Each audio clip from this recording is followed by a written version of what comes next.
Ma'am, sorry for the interruption. You are not audible, ma'am.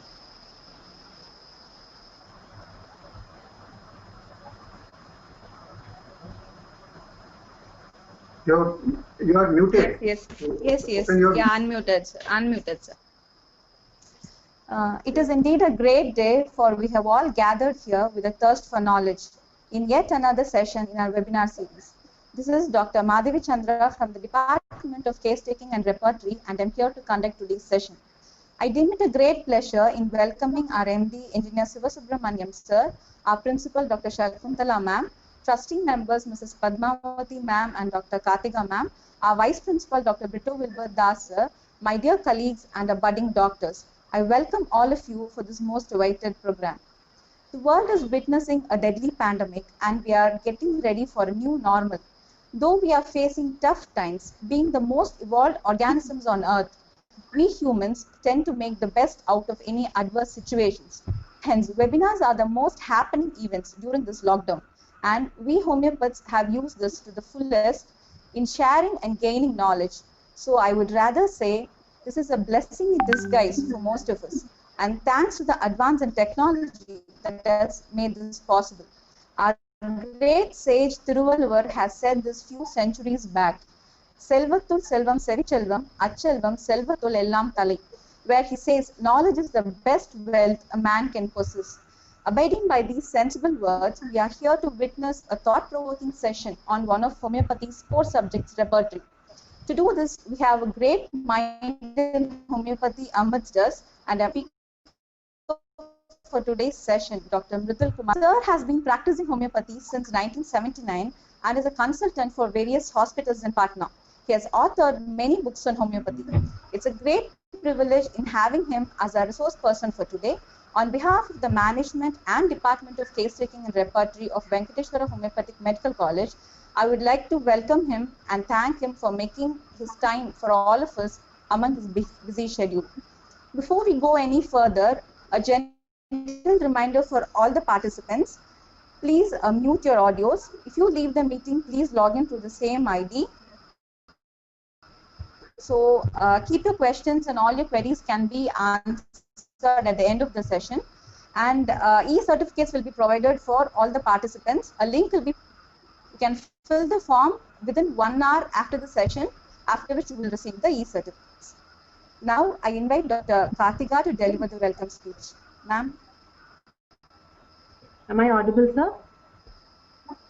Yes, ma'am, you're audible. Honorable Chief Guest, respected MD sir, Principal ma'am, Vice Principal sir, teachers and my dear students. A very good morning to all of you.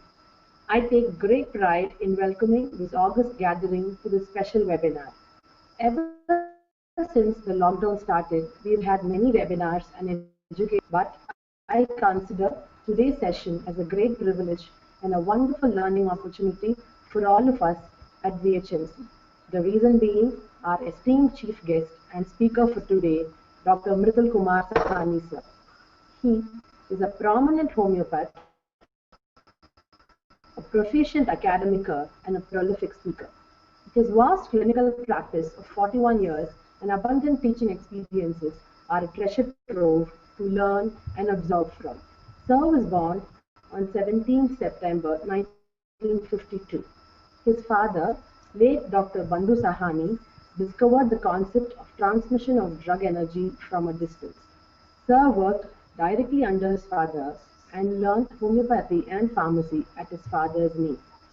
After completing his UG and Masters in Homeopathy, Sir went on to acquire his PhD from the Maharashtra University of Health Sciences. He also completed a certified course on clinical research and a PGD HHM hospital management degree from Symbiosis, Pune.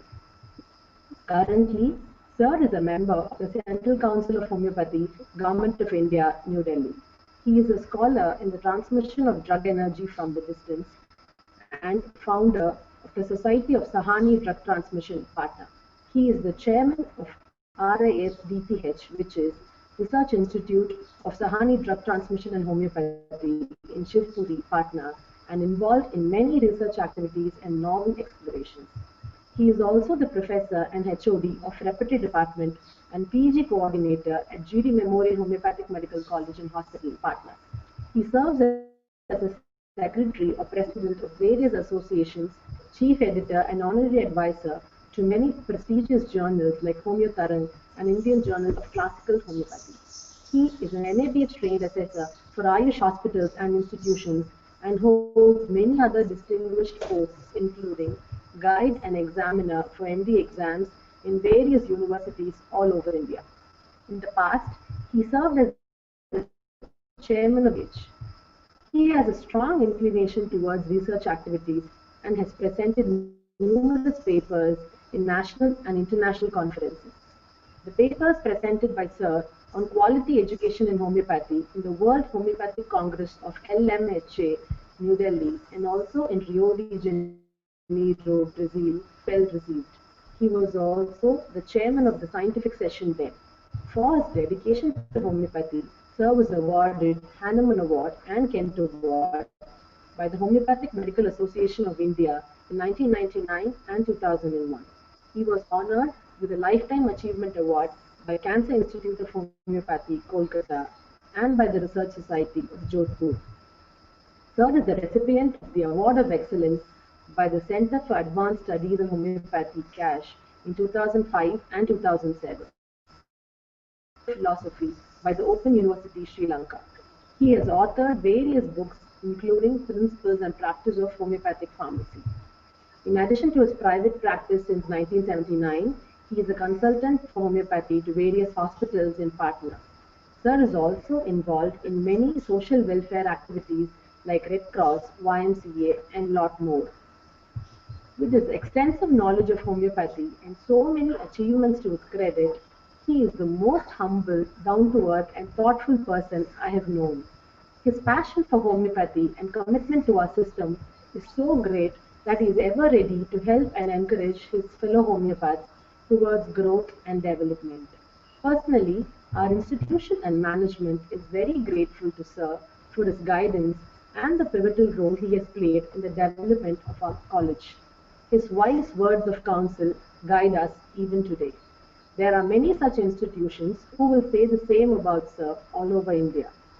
A soft-spoken, yet energetic and resourceful person who is an inspiration for all of us. We are very happy and indeed fortunate to have you with us today, Sir. Welcome, Sir. We are very pleased to welcome our Managing Trustee, Shri A. Sivasubramani, Sir. He is the backbone of our institution and the driving force behind all our successes. Welcome, Sir. We extend a hearty welcome to our correspondent and principal, Dr. A. Shakuntala Ma'am. She guides us through our ventures and motivates us to explore new avenues. Welcome, ma'am. We extend a warm welcome to our trustee, Mrs. A. Padmavati Ma'am, who is continually working behind the screen for the welfare of our college. We extend a warm welcome to our Vice Principal, Dr. Brito Wilbert Das, sir, who is our constant source of support and encouragement. Welcome, sir. I heartily welcome all my dear colleagues, the faculty, and the strength of our institute, all our dear students and the other participants to the webinar who are waiting eagerly to learn from our multifaceted resource person for today, Dr. M.K. Sahani, sir. Over to you, sir. Thank you. Thank you very much for very nice introductions, Dr. Kartika. Thank you, sir. It is my pleasure to be with you all again. Today I was going through the video slides and that was displayed just now, and I felt that the college has now it's 20 years old. So I also recount myself to be associated with this college, Venkateswara Homeopathic Medical College, since last more than 20 years. Because before the birth of this college, I was associated and we knew the whole family of Dr. Shakuntala, the father, who was an engineer and had a homeopathy. He was an electrical engineer, but his mind was like that of a homeopath, and he had the vision of establishing a homeopathic medical college that was realized by him as a Venkateswara Homeopathic Medical College. thanks to the Lord Venkateswara for having this opportunity given to this family for bringing the homeopath to the highest peak. I am very grateful and thankful to the Madam Shakuntala, who has been very much interested and taken over the job of this homeopathic, running this management and the college, being a lady. And this is a big, rare opportunity for the homeopathic colleges in India also. I feel today honored. It is not a new first time that I am coming to this college. Many of you and many of the faces are recognized, and I remember all the time. Several occasions I had given my lectures in the college directly to the students long back in the building and explaining some of the things. Whenever I happened to visit Chennai, I had an opportunity to visit this college. This is my greatest association with this and love for these institutions. So thank you, Dr. Kartika, for inviting me to present my seminar lecture on this through this virtual meeting. Although this has become a very good opportunity to be with us and share as if we are seated in front of each other. So for today's lectures concerning, I am very much interested to share my subject of the repertory. You may be knowing that I am practicing this repertory with my father. I started learning and getting updated with the repertory right from, I got the inspiration from my father itself about the repertory. In those days, the olden days, where the repertory was not so much popular, and people used to find it very difficult subject, because going through the pages before the patient seated in the clinic and running page by page and writing down, noting down the rubrics and noting down the medicines, it was a very cumbersome job. Now with the gradual technology advancement, the things are becoming so much simplified. And still I remember that in old days, whatever I learned, it was my treasure, it was my building blocks that were very important for my life. So I'm going to share with you the about basically whatever we study in our medical educations during the college. The only aim and purpose is to support and help the life of the patients. And as we have understood that each and every patients are different from each others, and their presentations are also quite different. So different strategies are required. We have to learn how to practice the different strategy to deal with the individual patient. It is not a generalized thing that we go on giving one medicines to everyone. Every time when a patient comes to us, we have to find out the new medicines. So a strategy is required, a differential diagnosis is required, and this is very important for all of us to understand. So I'm just uploading my PowerPoints to share with you some of the features where we can do it easily. It is not a very difficult job. It is but only you have to keep open. You have to be very vigilant. You have to be in the clinic, and you have to see what you require and how you can apply them. This is only thing is required. So managing the things and finding out the right situations and right moment and right remedial approach, right system is required. Repertory is a very I feel that repertory is a very strategical subject. It has to be very versatile and applicable to every system. The chronic cases, acute cases, different nature of the patients are there. So we have to be versatile enough to keep changing our repertorial process. So my today's topic is to differential approach in the practice of homeopathic repertory. So I'm just sharing my screen so that we can get more about this topic.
My PPT are visible to you all?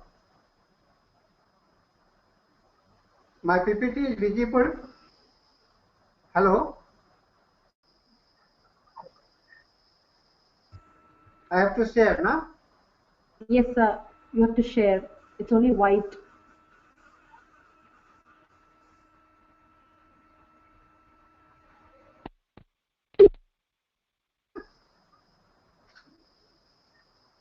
I'm just trying to, I have opened the PPT.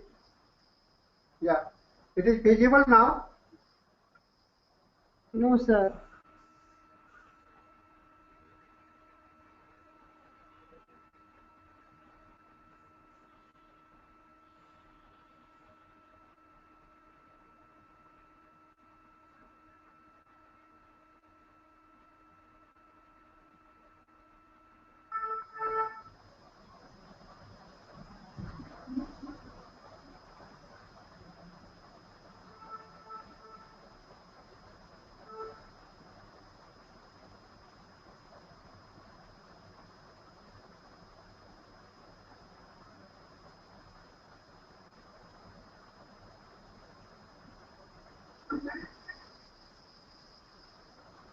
I'm trying.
So meanwhile, before the session starts, we'll start with a question in between, especially for the final years.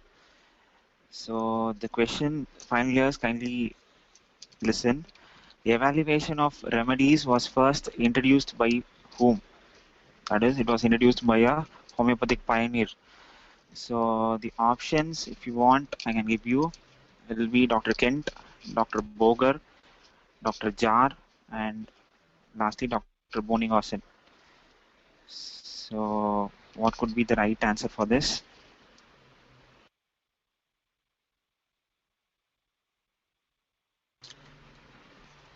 So I want the final years to answer this.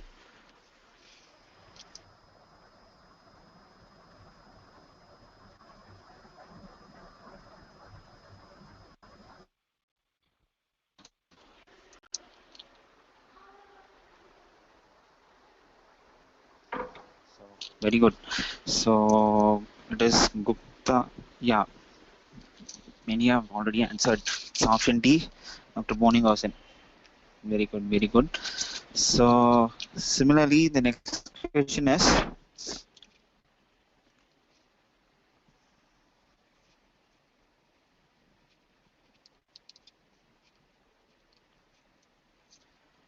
The side effects of chemotherapy is seen in which repertory?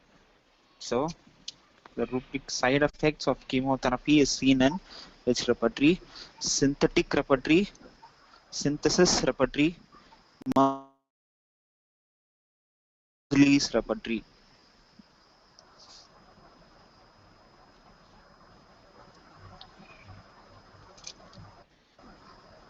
Fine. So the answer is very good. It's option D. Sorry, C. Murphy.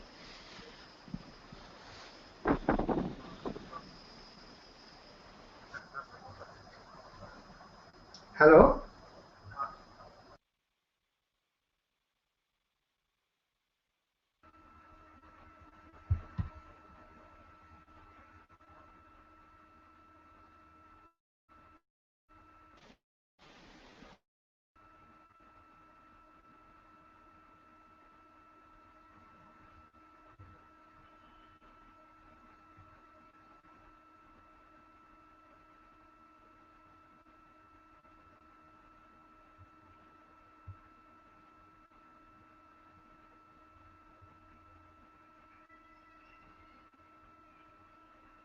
So one more short question.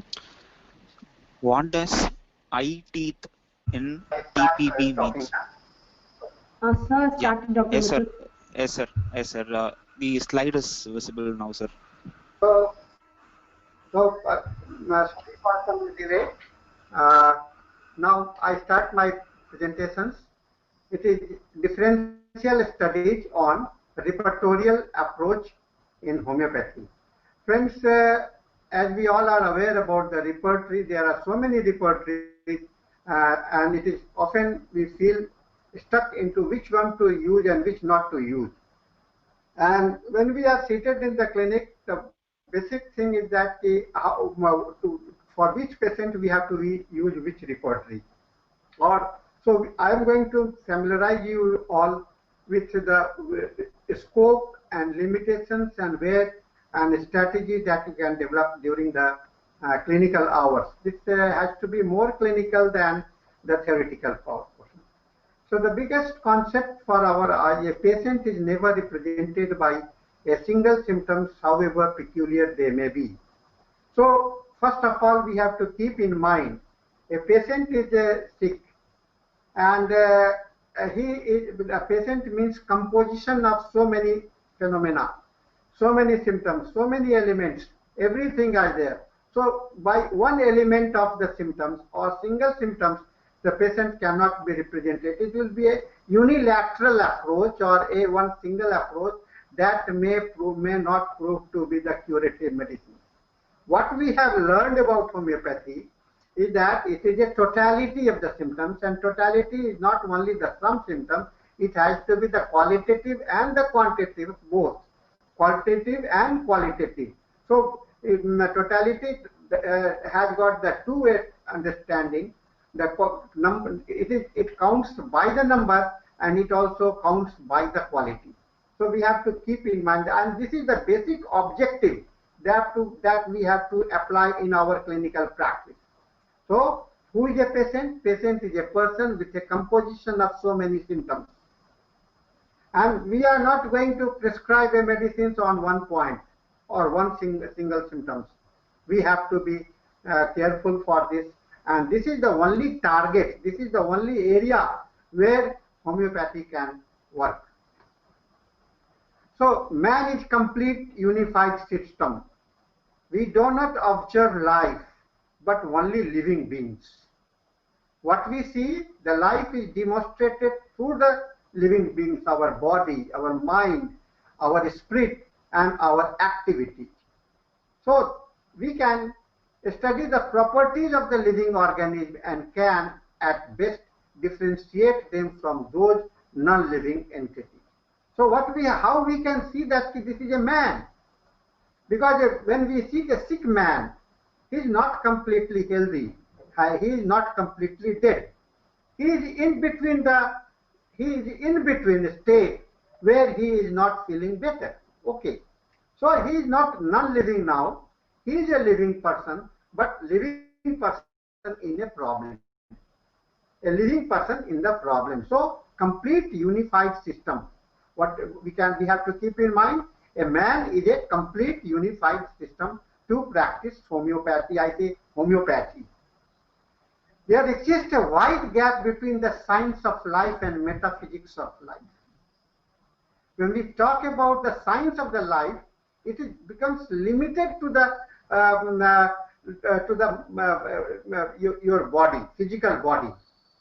But when we talk about the metaphysics of the life, it crosses beyond the visibility. So invisible aspects of the life is important. Invisible, I say the invisible aspects of the life, because these invisible substances are responsible for keeping us alive. So incorporating the invisible substance into the life and understanding those invisible phenomena is very much important for the practice of homeopathy. And properties of the living beings are observed, and many facts are made known and constituted towards the systematizations of human knowledge. Yet they are often constrained with the explanations why we are alive, and what is making us to remain alive. This is the important things that we have to keep in mind. And those responsible factors must be the most important factors for our life, because they are maintaining our life. We are because of that. We are because of those invisible substances. So this giving importance to the invisible substance in medical science is very much required. And whichever medical science which is not recognizing those metaphysics of the life will always remain incomplete and will not be able to come closer to the health. So they will keep pondering into the darkness, because within the limited anatomical and physiological structures, the life seems to be very limited. But when we think beyond that, our life is extended to every part of the universe. Friends, as a practical person, we are more concerned with the scientific aspects of the life. So making the metaphysics into the scientific aspect is important. And many of the phenomena of sickness and life cannot be explained only in the term of materialistic point of view. A patient is coming to you, and you see the problem, he's telling you about the problem. But when you try to find it out in the laboratory, all laboratory reports say it is okay, no problem. Heart checking is okay, heart function test is okay, liver function test is okay, brain function test is okay, kidney function test is okay, everything is okay. And this is the reality. Patients suffering from the autism,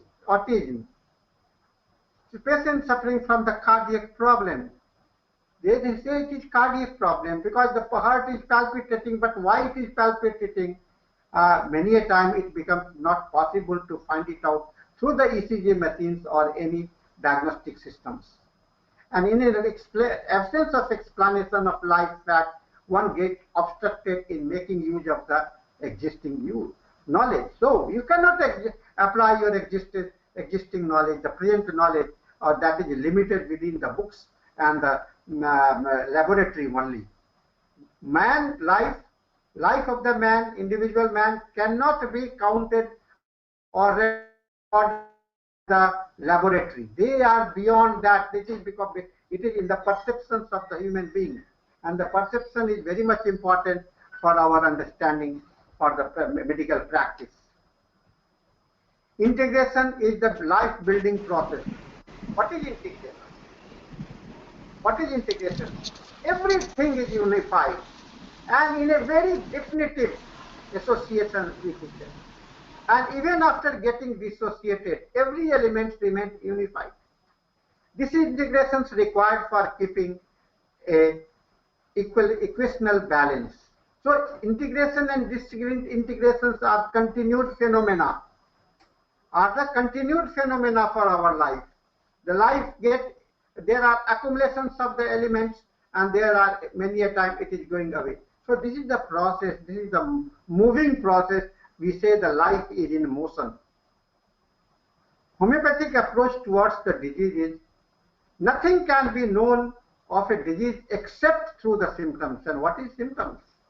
Symptoms are just the feelings, sensations that one is having in their sensation. It is the patient who is sick, not his parts or the organ. Symptoms are the unfailing guide to the selection of the remedy, and peculiar characteristics individualizing symptoms as against the common symptoms denotes the similar symptom remedy. The remedy can hardly ever be indicated by a single symptom, however peculiar they may be. Keep in mind, the remedy can hardly ever be indicated by a single symptom, however peculiar peculiar they may be. In repertory, you will find so many rubrics are there where only one or two medicines are limited. Those are most dangerous rubrics, I say, because you get excited or lured to use them, but many a time they fail. Why? Because that medicine is not representing the totality of the life. So unless the medicines covers the totality of the life, that single medicine rubric will remain will be of no use. When they are useful, we have to understand what is the utility and importance of those rubrics which are having only one or two medicines, and why there are only one or two medicines. This is the biggest question. Why there may be the people might not have discovered with other medicines, and history says we have seen the development of the repertory, development of the medicinal informations. The carcinosin, you may be aware, in 1980, hardly few symptoms were known about the carcinosin, and it was one of the rare medicines at that time. Rare medicines. And we knew about the carcinosin only through the Faubistus writing a small booklet, a drug picture of the carcinosin. But nowadays, when we go through the synthesis repertory, everywhere the carcinosin is dominating. And it is the number of the symptoms of the carcinosin has swelled beyond thousands. So this is the status. So that single medicines rubrics, you may say that this rubrics is developing rubrics. Developing rubrics means it is not complete rubric. Other medicines are not included. That's why it is like that. So be careful with the single remedy rubrics. Repertoire usually refers to a list. Now this, you may be aware about the word repertoire. Repertoire is a list or set of the drama, opera, musical compositions or role which a company or a person is prepared to perform. The term was widely used by musicians to refer the musical repertoire in the European country. And still in present, you will find the repertorial theater where the music are being composed. And you know how the music are composed. We all love music. And the music simply means not the one tune. It contains the several tunes which has been placed in such a manner that they present a beautiful music. They are represented as a beautiful. And this is the phenomena that we have to create among the symptoms that is available in with the patients, and we have to unify them to create a music-like system. That's why the dream of Dr. Hahnemann was to make the repertorial way for the selection of the medicines.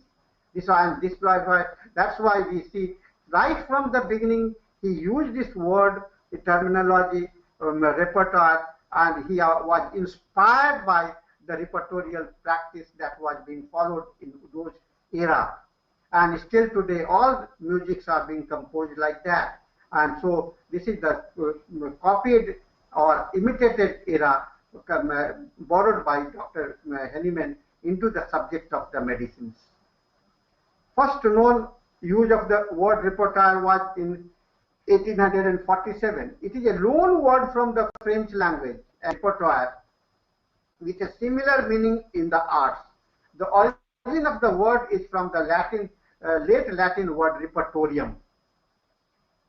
The concept of basic repertoire has been extended to refer the group which focus mainly on performing standard works as a repertory theatre or a repertoire ballet. And from this incredible proving, Dr. Henneman method of proving produced a treasure of symptoms regarding each drugs, and the homeopathic medica grew to the extent myriads of symptoms proved an almost impossible task for anyone to retain in memory and to find out a particular drug or symptoms corresponding with the disease conditions. How many symptoms of you can have in your mind about the sulfur? The simple sulfur, the most common medicines of our medica. There are, in Allen's Encyclopedia, you will see 5,064 symptoms are recorded. Allen's Encyclopedia, the 12th volume, it contains 5,064. In the radar synthesis repertory, you will find more than 15,000 symptoms. How many you can retain in your mind? And similarly, all medicines are like that. Similarly, all polycrest medicines are like that. How to use them? How to use them? It is impossible task, almost impossible task. So this incredible task proving has exposed the dimensions of the homeopathic medicines. And with this exposure, the difficulty become more impossible task.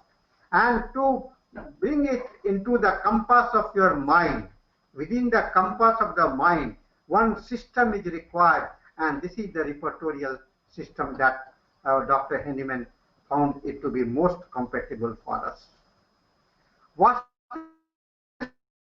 navigations for therapeutic approach to the sickness? Thousands of symptoms in each medicine, more than 5,000 medicines, and selection of single medicines, a big challenge. So, thousands of symptoms in each medicines. Nux vomica, 2,500. Belladonna, more than 2,200 medicines. Sulfur, 5,000, 15,000 medicines. And how many medicines you have in your medica? Still growing, more than 5,000 accumulated. And among this number, you have to find out only one single. It is the biggest challenge for us.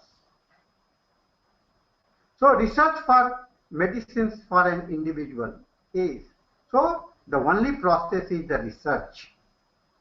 In patient or clinical approach, a homeopathic case taking or homeopathic medical practice has to be called as a research for medicines for an individual case. It is not the, it is the clinical approach.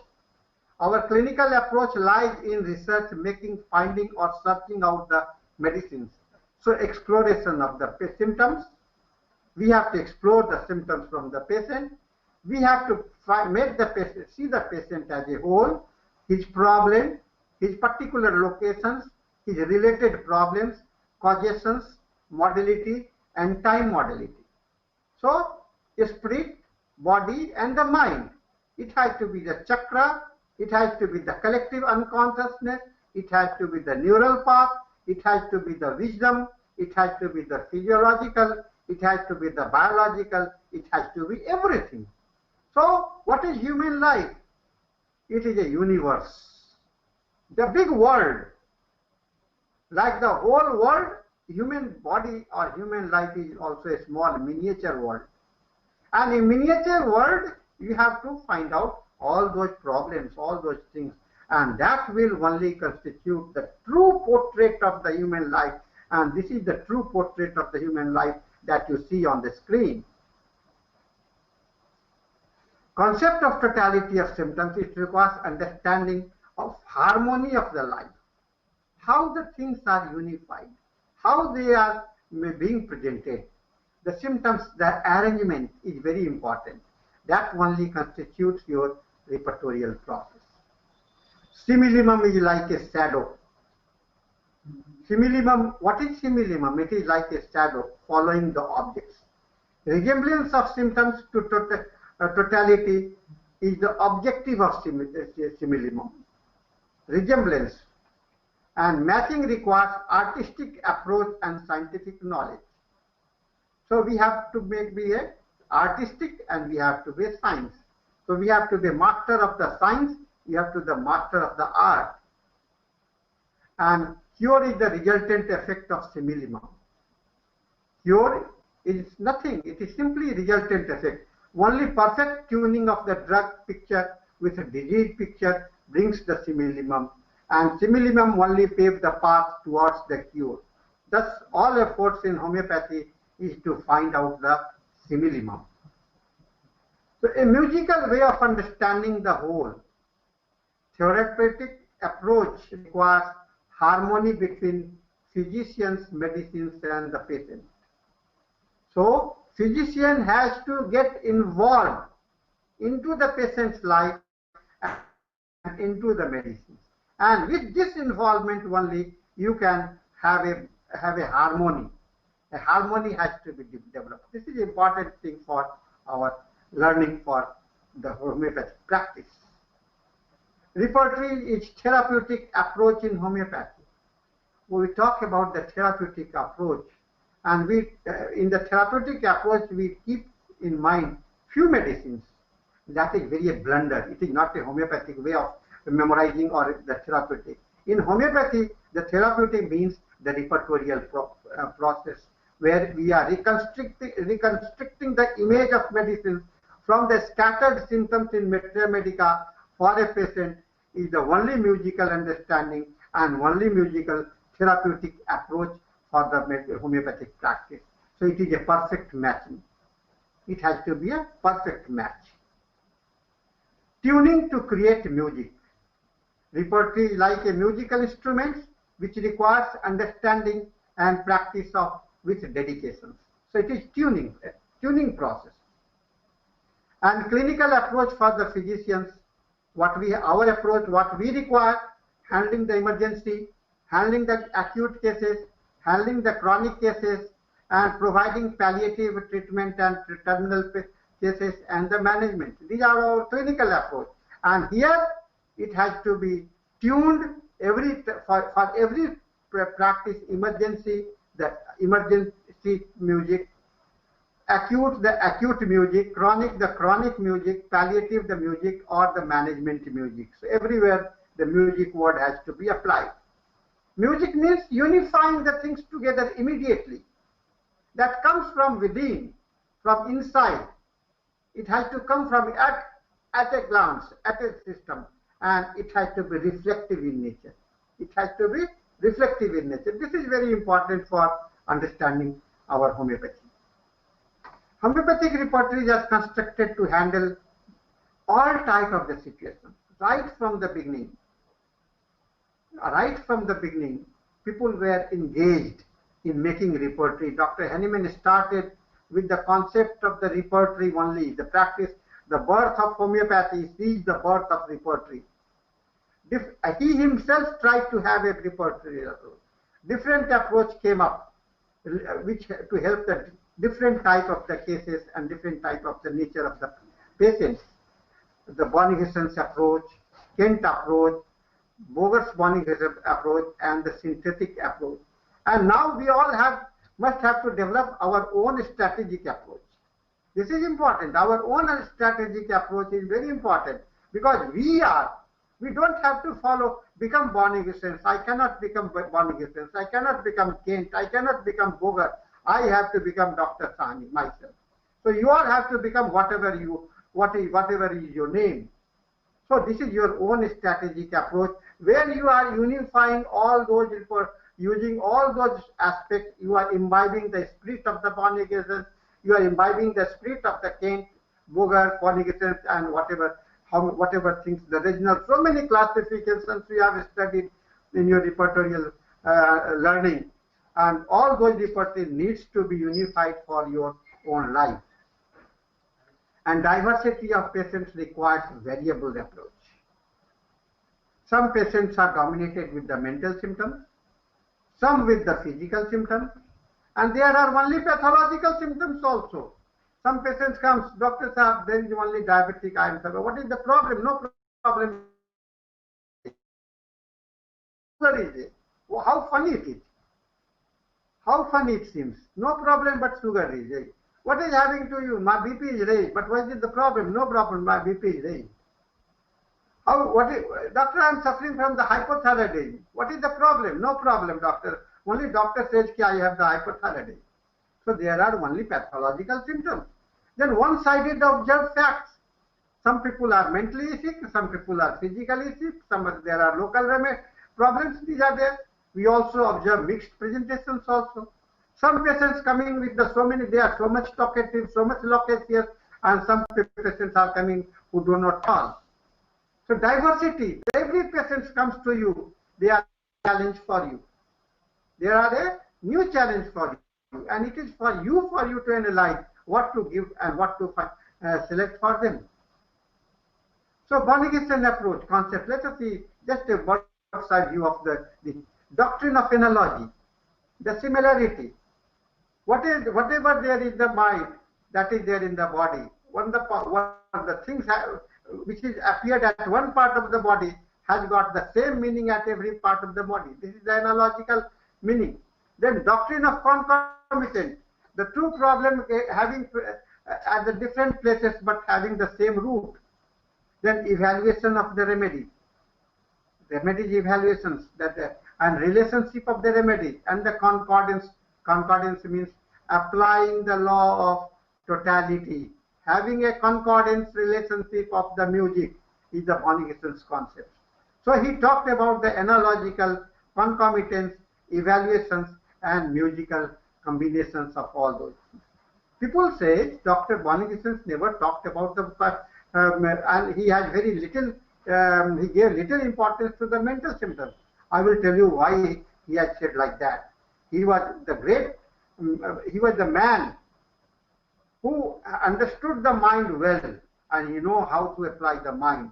He said mind has to be applied, kept as a final tool. Mind is, you can separate or individualize a man with the mind only. So he had got great theme for the mind. Then grand generalizations was his purpose. Everything to be generalized. There is no particular symptoms at all, only the grand generalizations. And what is general symptoms? They represent the tendency to spread. It is towards the chronicity. It is towards the chronicity. Whichever symptoms appears on the body, they first appear on one part of the body. Gradually, it extends to the other part of the body, having the same modality and the sensation. So this is called the development of the symptoms. That's why it has been called the general symptoms. And finding out the general symptoms will make you understand the level of the chronicity in the patient. So this is the general symptoms. This is the grand generalizations that you just go through this small video.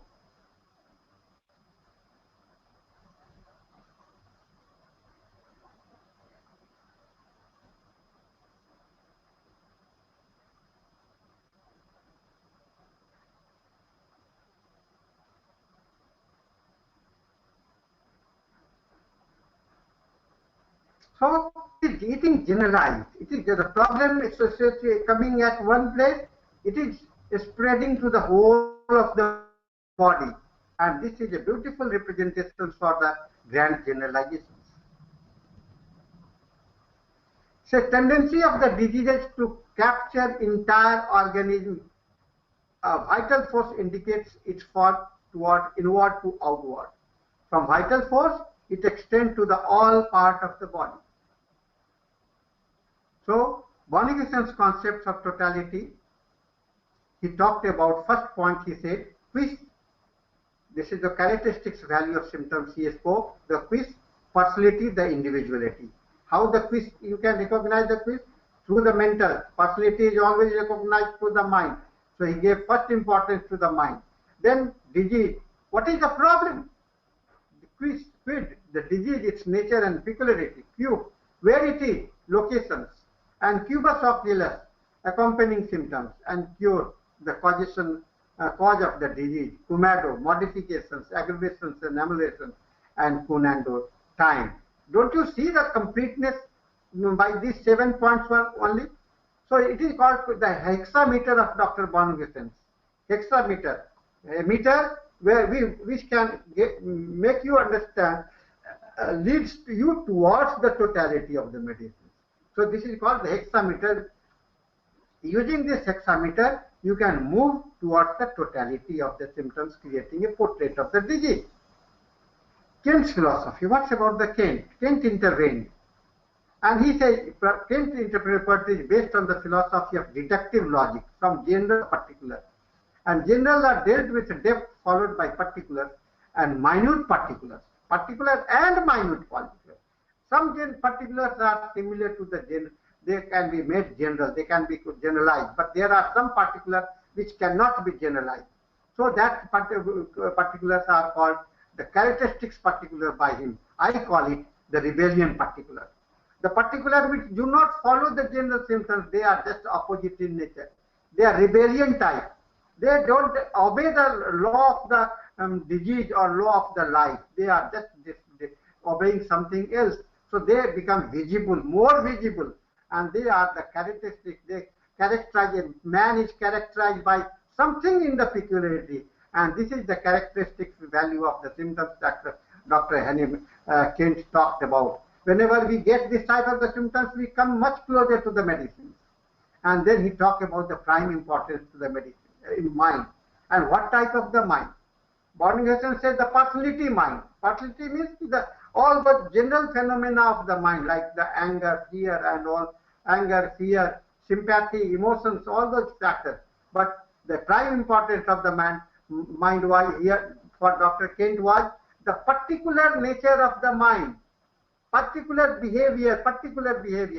A patient seated before you in your clinic biting his nail.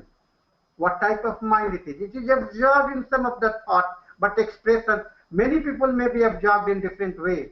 But this man is seated before you in your clinic, biting his nails and thinking something, keeping in the mind something. And this becomes important particular mental symptoms for some of the cases.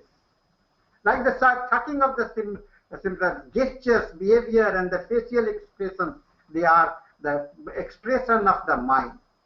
So my expression of the mind has to be looked at every place of the body.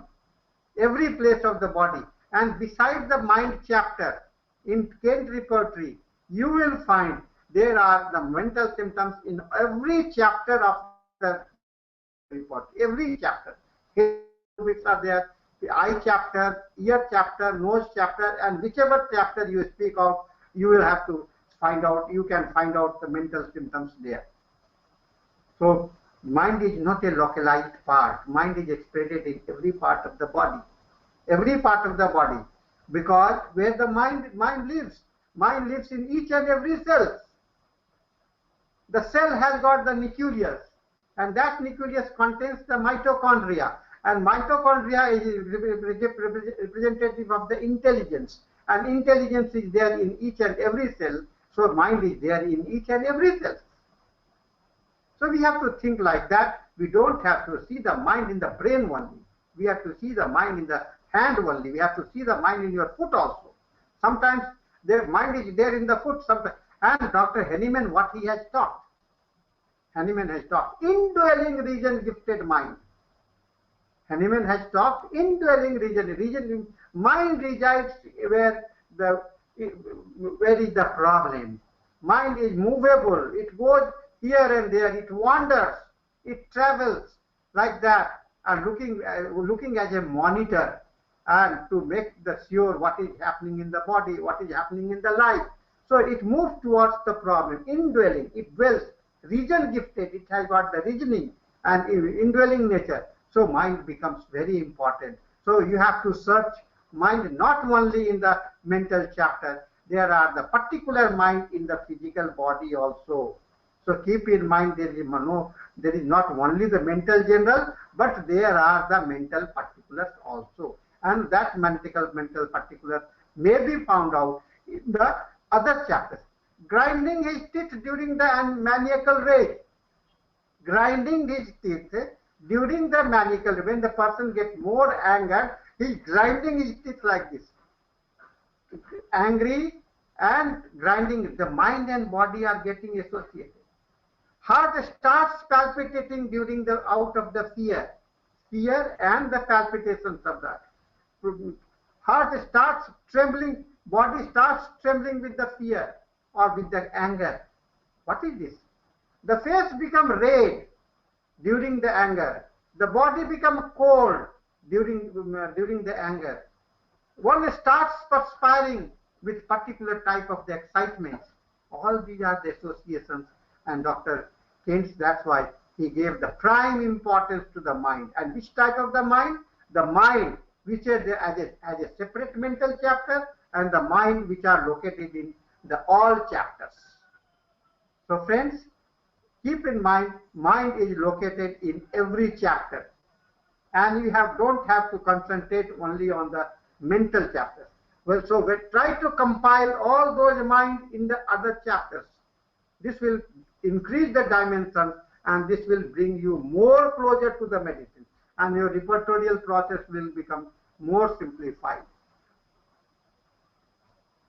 So Keynes' classification of symptoms starts from the mental general. It moves towards the physical general, and goes towards the characteristic particular, and also even important of the common symptoms. So nothing can be discarded. Everything has got the importance, right from the common man to the VIP. The man being the VIP and the common public, everything is important for our classifications for our life. And this was the Kantian feeling. The Swedenborgian philosophy. The Kant, he was a Swedenborgian philosopher. He was influenced by the Swedenborg. Everywhere the life prevails. Friends, Hahnemann, in his Medicines of Experience, has acknowledged mind to be a superpower. He explains that while at birth, mind, which is the most dormant state, gradually acquires a dominating position in life and rules over the entire life.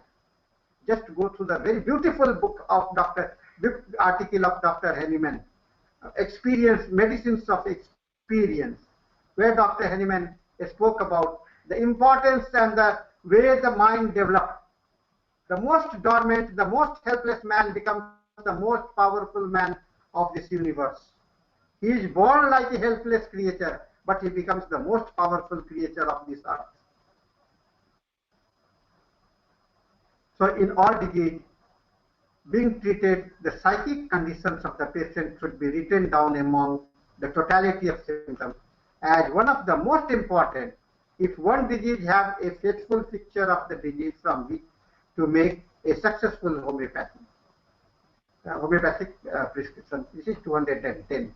All diseases being created, psychic condition of the patient should be written down among the totality of symptoms as one of the most important. He says, Dr. Hahnemann was quite confident, without including the mind and the body in the totality, you will not able to reach at the miasmatic factors. So mental general found itself in symptoms itself states. So mind requires understanding, emotions, wills, and the understandings.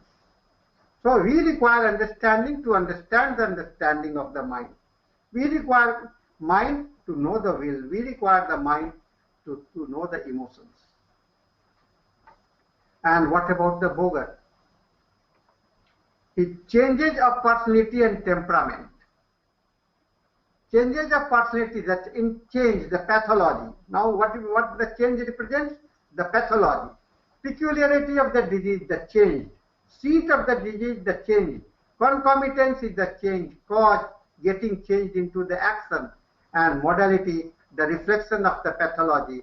And time, the periodicity tower. So this is the Boger basic concept, and where the main concept is the pathology. So Boger worked on Bonningsen's characteristics value. doctrine of complete symptoms, doctrine of pathological general, doctrine of causation and time, and clinical rubrics, evaluation of remedies, fever totality, and the concordance. See, when the persons are in great acute danger, what he experiences? During the acute danger, everyone is very much concerned about and comes very close to their life. And they can display and give you the better explanations about the life. Because when you are living with yourself, you know yourself. And when there is no problem, you are living outside, wandering into the universe, nature, going to the cinema, going to the bazaar, market. So you are not there. But when you are in problem, you come close to your life. And this is the Bonnie-Gibson's Boger approach. He says the mind comes back to the home. And that happened to the fever during also. The fever is one of the most important situations. And you can get very wonderful medicines because the symptoms are very visible there. The acute conditions, the symptoms are very much visible. So concept of pathology with ultimate change has been tried to be observed at local level of the life. And while diseases are affecting our life, it initiates and after completing all stages of its progressive feature, gets settled at a particular place. And usually such change state at local organ or the part of the body has been regarded as a pathology. But according to the Hahnemannian philosophy and the concept of the miasma, you have the pathology is at the miasma level, that is it is in the vital principle. The vital principle affected by the psora, syphilis or the psychosis. So the pathology starts from get resided or get settled into the vital force, vital principle. So that pathology is the basic pathology for, and that is called the pathological general of the homeopathy. Pathology is used in the context to the modern medicines. It is something visibility, only what we can see. This is the concept for the modern medicine. When in context, when used in context of modern medicine treatment, the term often used a more narrow fashion to refer to processes and tests, laboratory tests, some examinations, some MRI, some UCG, some this or that test. It includes number of distinct but interrelated medical specialties that diagnoses disease mostly through analysis of tissue, cells, and the body fluid samples. And idiomatically, a pathology may also refer to predicate or actual progression of particular disease also. So broad generalization in pathology and etiology is the homeopathy, and Hahnemannian generalizations, that is existence of living a specific infectious microorganism, that is the theory of the mind. So homeopathy, the broad generalizations of the life is gave birth to the theory of the miasma.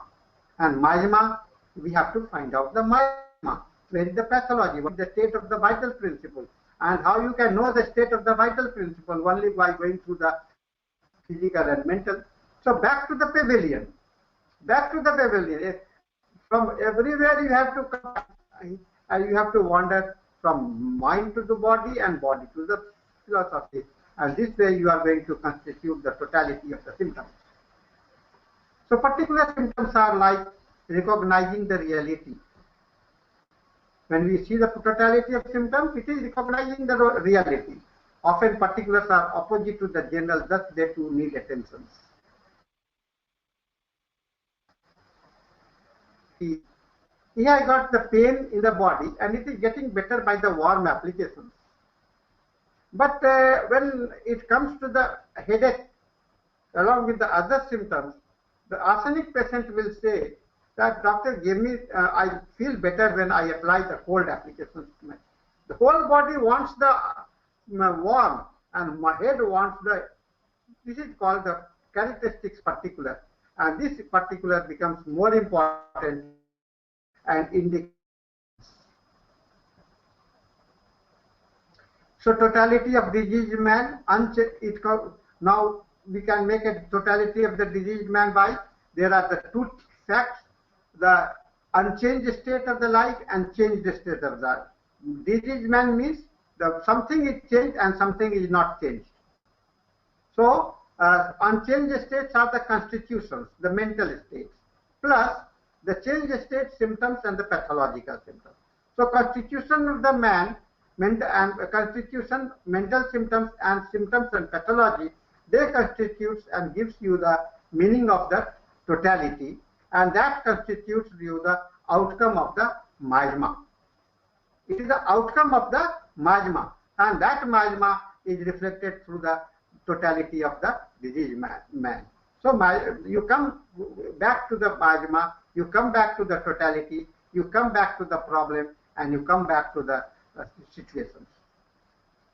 So complete totality, it is tuning and synthesizing. You have the mental general, physical general, pathological general, particular characteristics, and with significant past and miasmatic features. Significant past and the miasmatic features. And this is the music. So practical and clinical approach. Now again the question is there, Bonigesens, Boger or Kent? Now you can reply, yeah, I need all. I need all. I am a Boger, I am a Bonigesens, I am a Kent. And best suited to a certain method. The strengths of various different methodological approach have traditionally led to a prevailing wisdom which stipulates that certain type of case are best suited to certain methods and repertory. So don't get fixed. Don't get fixed to one system, one repertory. You have to be variable. Variability should be there. Applicability should be there. And incorporation into a single repertory. Now the process is going on. The entire human repertoire, people who are believing in this concept, they have started going for the single platform, making a common platform where all train will come and stop there. A platform where you can be utilizing the Bonigesens, from Bonigesens approach, Kent approach, Boger approach, whatever approach there may be, your own approach, their common approach should be there. So prevailing dogma dictates that one should use either one method or other. But in practical terms, there seems little reason why you should be the case, or why both approaches and many others shouldn't be incorporated into a single repertory.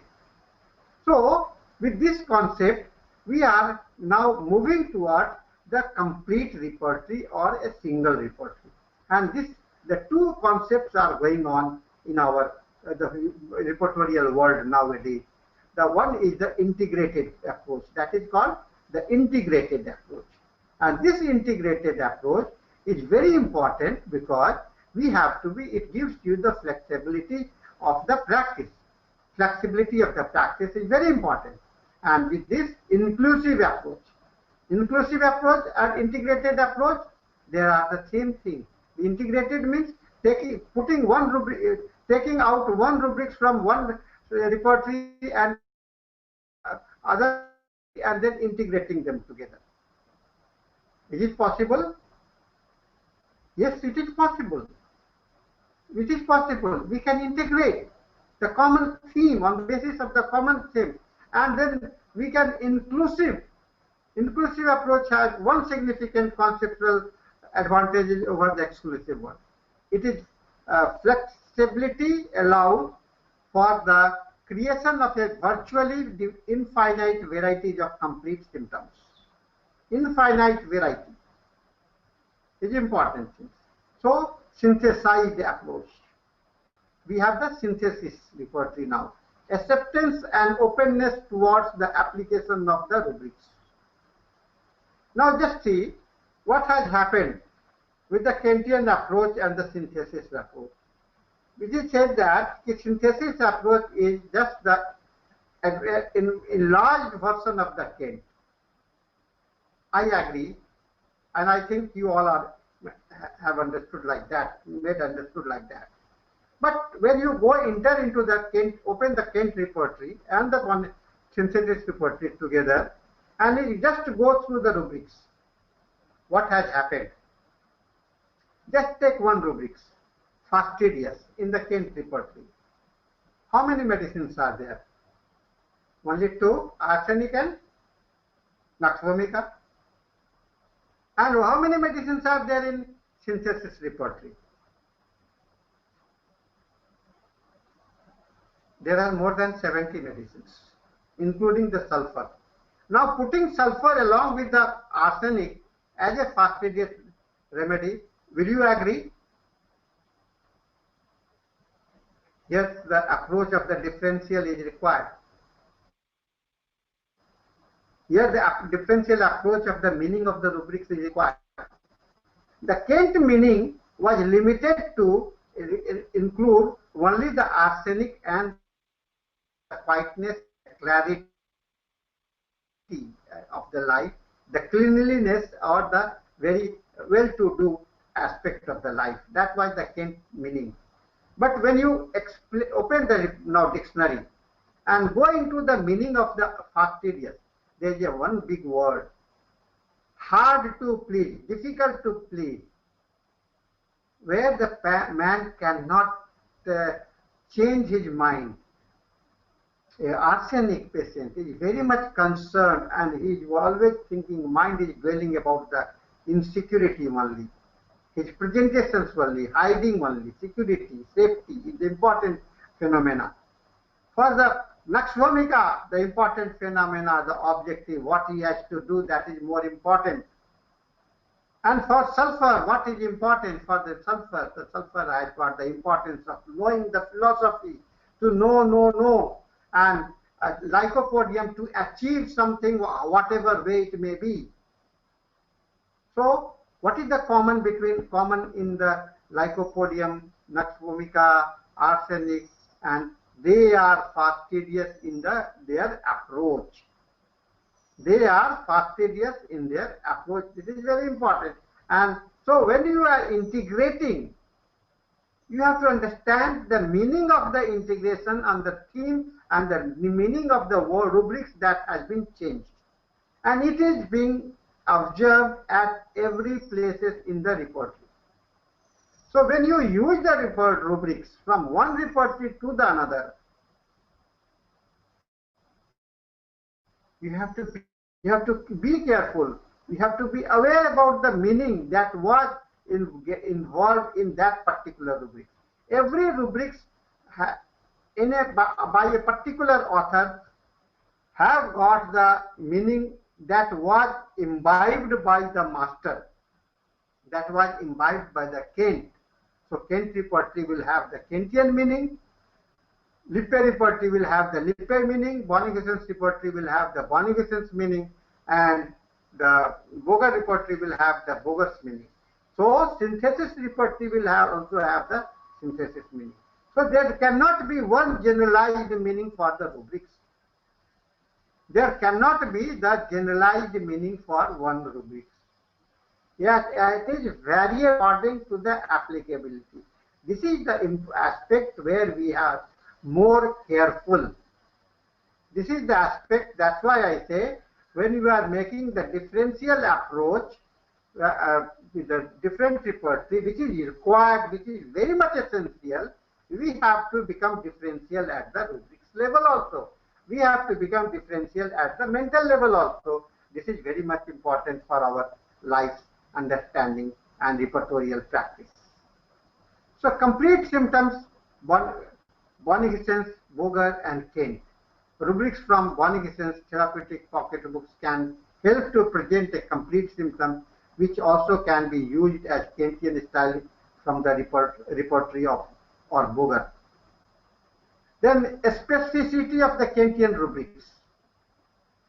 can be in most situations can be created from the Bonney-Hissens rubrics also, since the remedy in the Kentian rubrics are nearly always contained in the larger Bonney-Hissens partial rubrics. So, Repertorium Homeopathicum Syntheticum. Symptoms format is more clearly readable at each level. Either words follow each other in normal order, or the symptoms is split into only once is split in indicated by to show the places from where or we should start reading in Kent used. So delusion, a policeman coming into the house, thought he saw, it is in the Kent. So now it comes to the synthesis, delusion, policeman coming in the house, he saw. So this is the repertory in the meaning in the Kent, and how you can see the difference that has been placed in the Kentian rubrics. Meaningful rubrics practical approach. Symptoms is split into meaningful bits, which is not done in the Kent. This is the beauty of the synthesis repertory. Example: cough, luge, exercise, and warm room aggravate. It has been split into the two rubrics: cough, luge, and exercise, and cough, luge, warm room going on into a. So this is a meaningful transformation of the rubrics. So changing. This is the change that I am indicating between the synthesis and the Kentian rubrics. So consultation approach through the cases. You have to be the Bonney-Hissens. You start with the Bonney-Hissens. You must have the understanding of the Boger. You must have the understanding of the Kent, and you have to synthesize them at the synthetic level, but in the practice. Now, I am going to give you a case of Bonney-Hissens, which was done by Carl Robinson.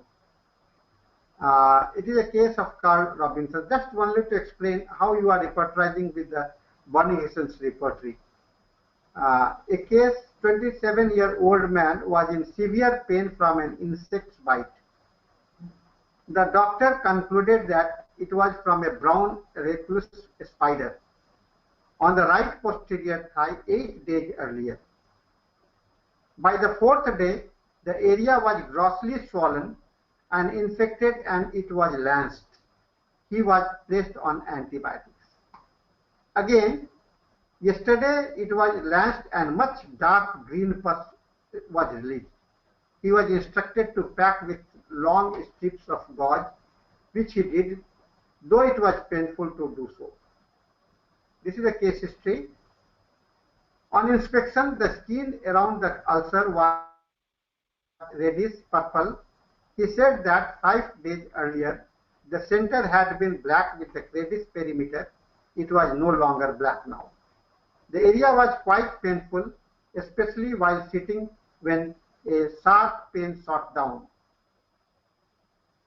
After a period of intense pain, his hunger was increased. For the last 7 days, he has increased thirst for 7-Up or the fruit juice. He had started falling asleep during the day, very much unusual for him. Since the insect bite, he had been feeling warmer than usual. I find myself turning the fan on. He said he wanted to be left alone. He noted some trembling in the last 4 days. This was the case. Now you see analysis. This case is a pure pathological nature. The ulcer contained all the elements of the complete symptoms. Location here, the direction of the pain is most important. Complete stitching pain, striking because of the intensity, and black discoloration with red perimeter, and modality was worse by sitting, not used, and concomitant trembling, hotter than usual, and wanting to air, only the trembling was used. Now you see the repertorial analysis. The important factors were the nature of the discharge, the sensation of the pain and the direction and the descriptions of the ulcer. One concomitant was selected. So following rubrics were taken. First, green, pain stitching downward directions, trembling inner, ulcer black with red perimeter. This is the repertorial rubrics. You see the repertorial analysis. The medicines coming out are Pulsatilla, Silicea, Rustox, Staphylococcia, Aspergillus, and so many medicines are there out of these rubrics. The Pulsatilla was selected and 3 times it was given in a day. He was warmer than usual and wanting fan. Both general symptoms of the Pulsatilla, it is the general symptoms, as they were not most uncommon symptoms, they were omitted through the help of to confirm the Pulsatilla. After 2 days, considerably better. The shooting pain down the legs were 80% better. Some of the redness around the lesion was gone. The increased hunger followed with the pain was less. The wound continued to heal up nicely over the next week. This case was quite simple use of the therapeutic pocketbooks requiring only 20 minutes of the total. So within 20 minutes, this case was over. Now I'm going to demonstrate one case from the synthesis repertory. It is my own clinic. It was a case of hypothyroidism suffering from the last 4 years. The breathing difficulty was there with the aggravation from the walking, and palpitations and cough exertions better by rest. Allergic to the dust and the obesity was there. Past history, nothing significant. Family history, father was a retired person having dry cough. Mother was a housewife, she was hypertensive. He has got 2 brothers and self-only, married 1996. Husband was a police office inspector, and he has 1 son and 1 daughter.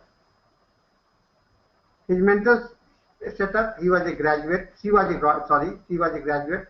Her occupation, she was a housewife. In spite of the graduation, she was satisfied, and sedentary lifestyle was there. Concentration was very difficult, short-tempered, weeping after anger, mild and silent, less interest in religious activity, and desire to remain in bed, and changes in the life desire for.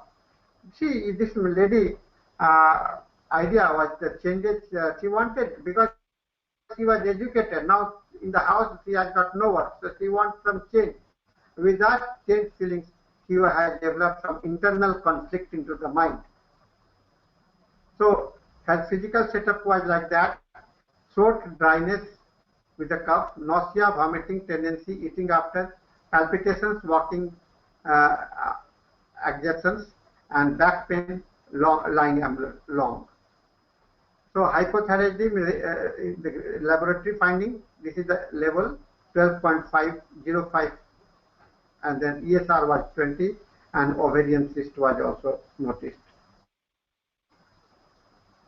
We took the following rubrics: mind, bed, remain in desire; mind, memory weakness for the proper name; mind, change desire; stomach, nausea, drinking after; chest palpitations, exertions during; chest palpitations, cough during; respiration difficult, cough during; and respiration difficult, palpitations. Now see the combination of the totality: the mental particular, bed in desire; memory, mental general, stomach, nausea, drinking after; physical, all these are the physical. Cough during, this constitutes the physical general symptoms also. The choice of remedy was Pulsatilla.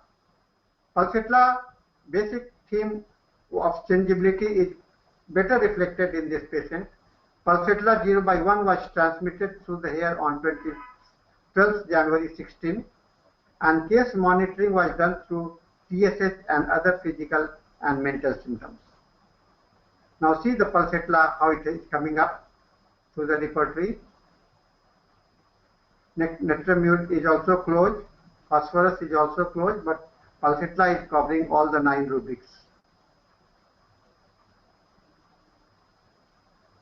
So follow up, Uh, we started with the pulsatilla.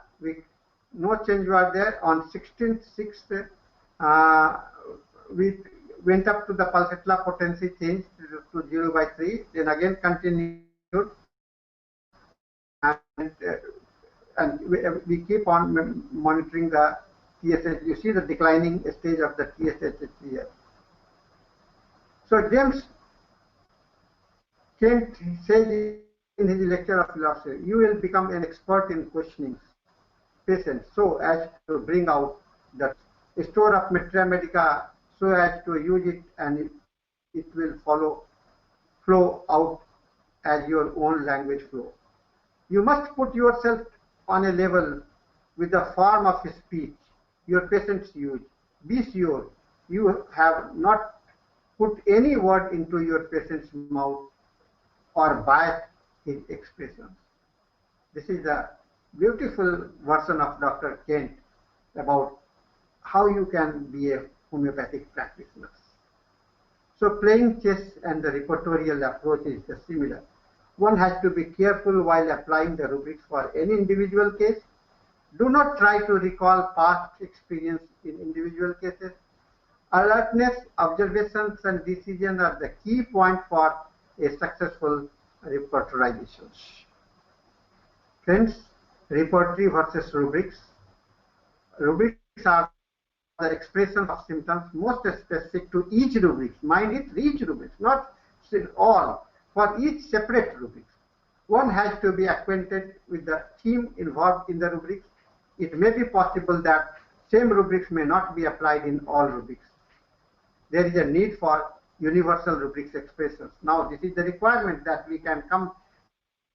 It may come up in latter stage of the repertory development. So, disease state of life is simply a struggle state. We have to keep in mind it is a struggle state. These persons are not at ease, they are struggling. Conflicting symptoms brings the characteristic understanding of the patient's life and also of the medicines. So theme are the window of life, and through the window of life we get vivid from every changing situations in life getting reflected as different symptoms. So consultation is a completely unique process, demanding of the interviewer different kind of sensitivity, different approaches to each patient. This is George Vithoulkas' understanding about different approaches for each patient. So differential diagnosis, differential repertorial approach is a requirement for our practice. So life is the art of driving without, life is the art of drawing without an eraser. So once it is printed, you have to become, you cannot erase them. So understanding of life begins with the understanding of the patterns. It is Fitch Capra quotations, very important for our practice of homeopathy. So with this, I thank you all for your time. And if you have any questions, you can right now, you can have it. And if you don't get the time, you can note down my email ID, that is ritth@gmail.com, or you can WhatsApp or Telegram me on 943102062. So thank you very much. Thank you, sir. Thank you. All participants are muted and they can unmute themselves. Sir, we are thoroughly astonished at the depth of knowledge you have on the subject, sir. And thank you for the knowledge you have given us, sir. And everyone, they all say repertory is a very difficult subject, but you beautifully simplified it as tuning in to get the desired music. And you also compared game of chess. So I think all the participants were useful. Your session was very useful for all the participants, sir.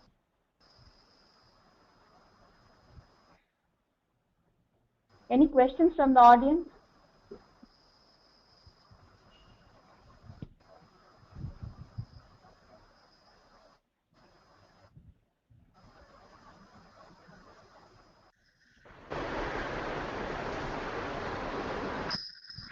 can unmute and you can ask the questions if required.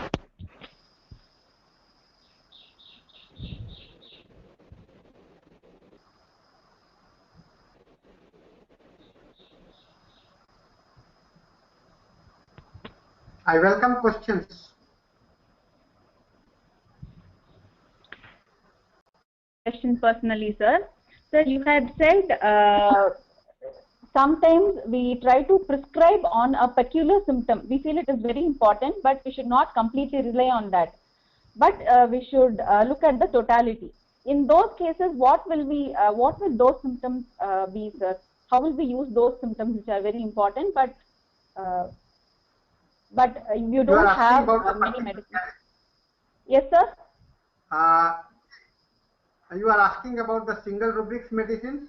Yes, sir. Yes, sir. Same, sir. Yeah. See, there are many rubrics in your repertory where you can see that there are only one medicines. Okay? And we feel that this is the only medicines. Yes, sir. But when you study that medicines and you try to compare with the patient's life, the entire life, many a time you will feel that it is not getting confirmation with that. So that medicines will not be the representative.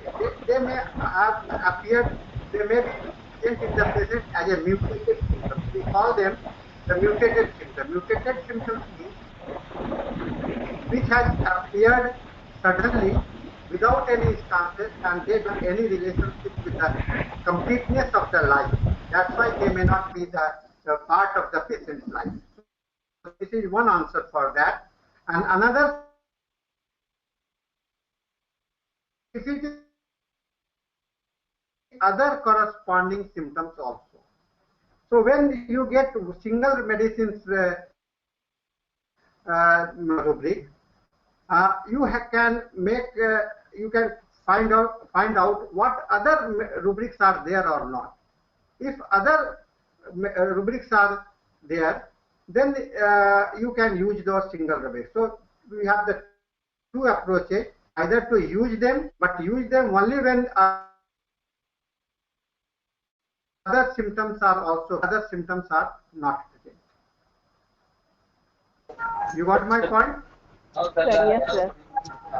Yes, sir. Got the point, sir. Thank you, sir.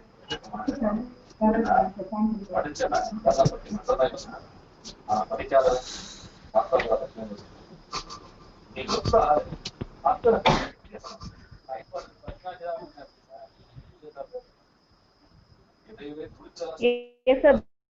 There are no other questions right now. Yeah. So now I invite Dr. Abhi for a vote of thanks.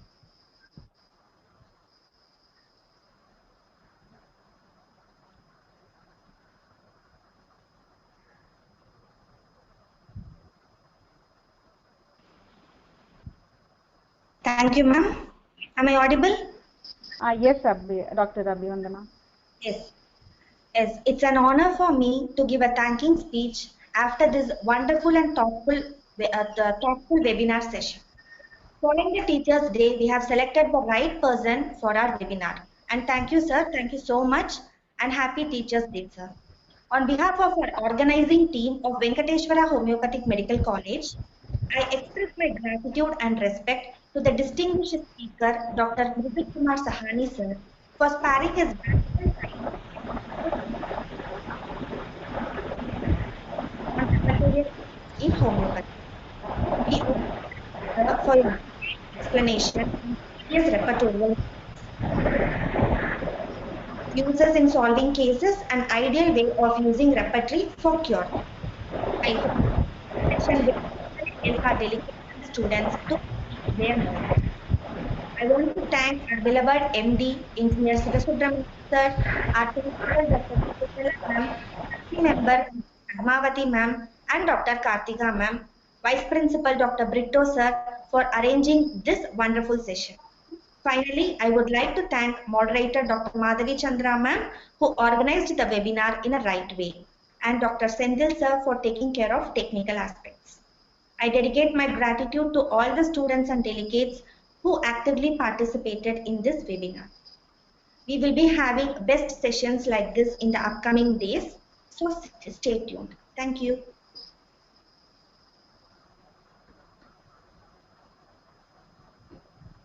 Thank you, Dr. Rabi Vandana.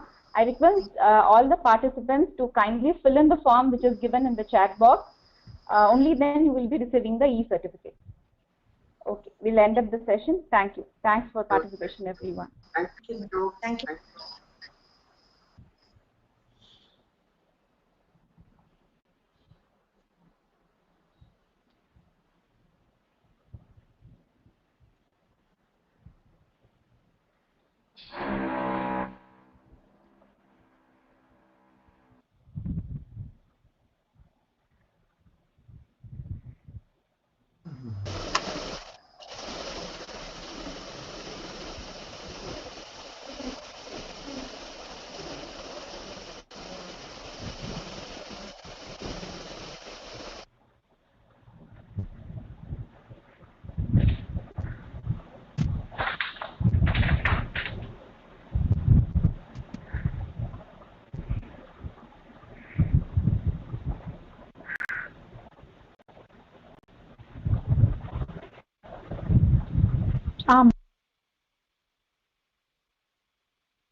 This session is no longer being recorded.